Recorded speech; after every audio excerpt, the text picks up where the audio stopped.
नमस्कार, भारत लाइव देख रहे हैं आप। आपने देख लिया होगा कि जातीय जनगणना का जो सर्वे रिपोर्ट है वो सार्वजनिक हो गया है। जातीय गणना के इस सर्वे रिपोर्ट का हालांकि कोई व्यापक मतलब नहीं है, लेकिन एक बात तो तय है कि सरकार ने, खास करके बिहार सरकार की मैं बात कर रहा हूँ, बिहार सरकार ने जो बातें कही थी इस गणना के पहले कि इससे आंकड़ों का पता चल जाएगा और लंबे समय से जातीय जनगणना नहीं हुई है, तो इन आंकड़ों के आधार पर बिहार क्यों पिछड़ रहा है उसकी पूरी जो व्यवस्था है उस व्यवस्था को उसमें शामिल किया जाएगा और आंकड़े पता रहने के कारण उससे ये पता चलेगा कि सरकार को किस तरह की रणनीति और योजनाएं बनानी हैं। लेकिन इस जातीय गणना के रिपोर्ट के सार्वजनिक होने के बाद कई ऐसी बातें और चर्चाएं शुरू हो गई हैं। सबसे बड़ी चर्चा तो ये शुरू हो गई है कि पिछले 33 सालों से जिस तरह से बिहार में ये बता कर के शासन चलाया जा रहा है कि हमारी संख्या इतनी है इसलिए हमारी भागीदारी होगी, और इतना ही नहीं, सबसे बड़ी बात यह है कि 18 सालों तक नीतीश कुमार और 15 सालों तक जो लालू प्रसाद ने MY समीकरण और लवकुश समीकरण के आधार पर इसके साथ साथ अति पिछड़ों को लेकर के ये भ्रम फैलाया या कहा कि ये आंकड़े हमारे सत्ता पर बैठने के कारण हैं और इनके कारण ही हम सत्ता पर बैठते हैं। लेकिन इस रिपोर्ट ने कहीं ना कहीं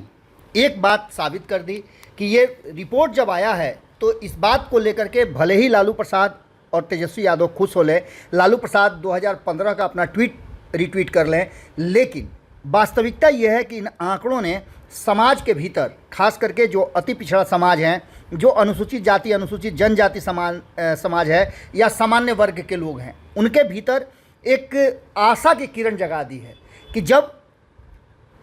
14.26 यानी 14% से थोड़ा सा ज़्यादा होने के बाद यादव लगातार 15 वर्षों तक वो सत्ता में काबिज रह सकते हैं और लवकुश समीकरण का 4-4.5% वोट नीतीश कुमार को 18 वर्षों तक बिहार की गद्दी पर रख सकता है, तो क्या अति पिछड़ा समाज के और नेता नहीं हैं? अब इस बात की शुरुआत हो गई है और आंकड़ों के हिसाब से यदि आपको समझाने की कोशिश करें हम, तो समझाने में सीधी तौर पे आप जो वर्तमान आंकड़ा है उसके आधार पर MY समीकरण को जोड़ करके देखते हैं तो 17.07 और 14.26% यानी लगभग 32% ये आंकड़े होते हैं, जिसको आप MY समीकरण कहते हैं और जिसके आधार पर लगातार तेजस्वी यादव, लालू यादव दावा करते हैं, राष्ट्रीय जनता दल दावा करती है। लेकिन अब इन आंकड़ों को आप ऐसे देख लीजिए कि पिछड़ा वर्ग का जो प्रतिशत है वो 17% है, माफ़ कीजिएगा 27% है, और 27% में 17% जो मुस्लिम समाज का जोड़ लेते हैं तो ये 44% होता है। लेकिन सबसे बड़ा जो समीकरण बैठ रहा है वो तेजस्वी यादव को परेशान कर सकता है। तेजस्वी यादव को परेशान करने वाला समीकरण ये है कि MY समीकरण तो स्पष्ट हो गया कि 32% के आसपास है, तो फिर पिछड़ा समाज जो है वो यादवों के, मतलब इन 27% में से 14% निकाल देते हैं तो लगभग आधा आधा होता है। 13% लोग आखिर क्या करेंगे? 13% अपने हक की डिमांड करेंगे और उनके साथ अति पिछड़ा यदि खड़ा हो जाता है तो फिर क्या होगा? अति पिछड़ा 36% अगर इस आबादी का खड़ा होकर के और पिछड़ा वर्ग के अन्य जातियों को लेकर के अपने साथ गोलबंदी कर लेता है तो ऐसी स्थिति में तेजस्वी यादव के मुख्यमंत्री बनने का सपना चकनाचूर हो सकता है। नीतीश कुमार ने जातीय गणना करा करके ये पूरा का पूरा जो स्ट्रक्चर सामने रखा है, ये पूरा दस्तावेज जो सामने आया है, उसके हिसाब से यदि आप तीसरी तरफ देखें तो सामान्य वर्ग, दलित वर्ग और अन्य जो मतलब अनुसूचित जाति अनुसूचित जनजाति है, SC ST है, वो अगर ये सोच लें कि हमारी भी जनसंख्या है और हमारे तरफ से भी किसी को होना चाहिए, एक डिमांड तो ये होने लगी है कि क्या सबसे अधिक संख्या एकल होने के बाद मुस्लिम समाज को प्रतिनिधित्व नहीं मिलना चाहिए? क्या उनके मुख्यमंत्री उप मुख्यमंत्री नहीं होने चाहिए? उनका प्रतिनिधित्व सरकार के हिस्सेदारी में, मंत्रिमंडल में अधिक नहीं होनी चाहिए? इन सारी बातों के साथ साथ अगर आंकड़ों को जोड़ते हैं तो सामान्य वर्ग का आंकड़ा 15.52 यानी 15.5% से अधिक है।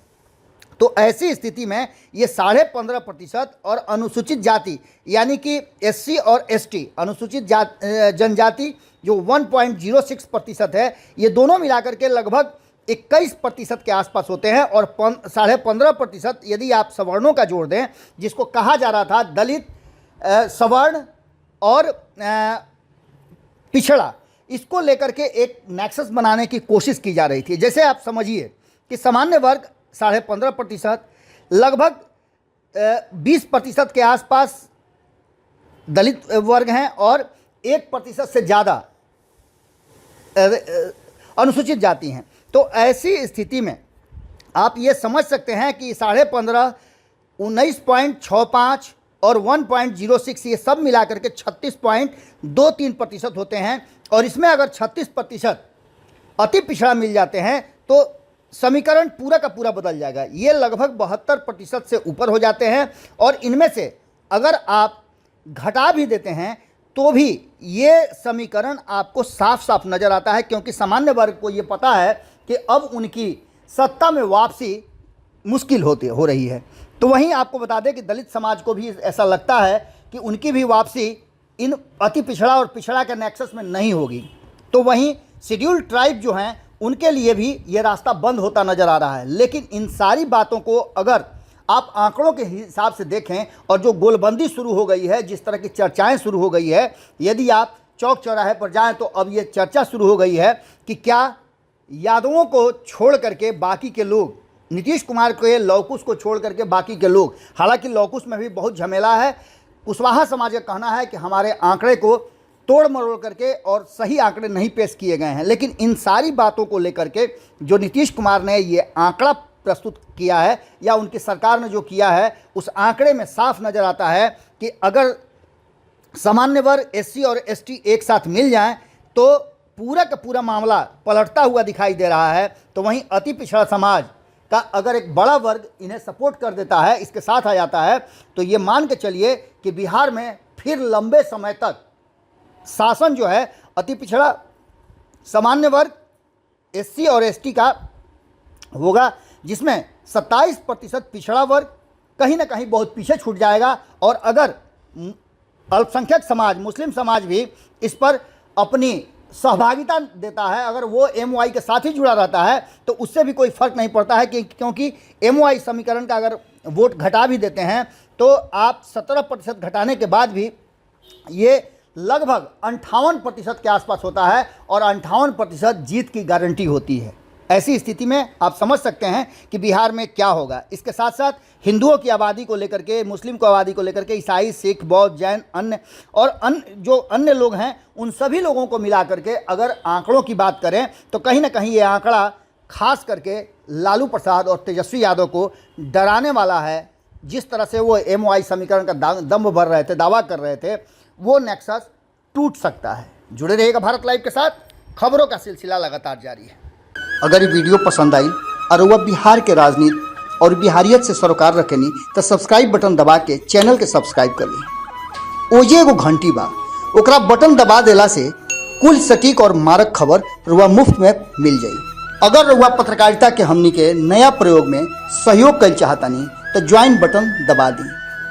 पेटीएम नंबर नोट कर ली 9386816700। धन्यवाद।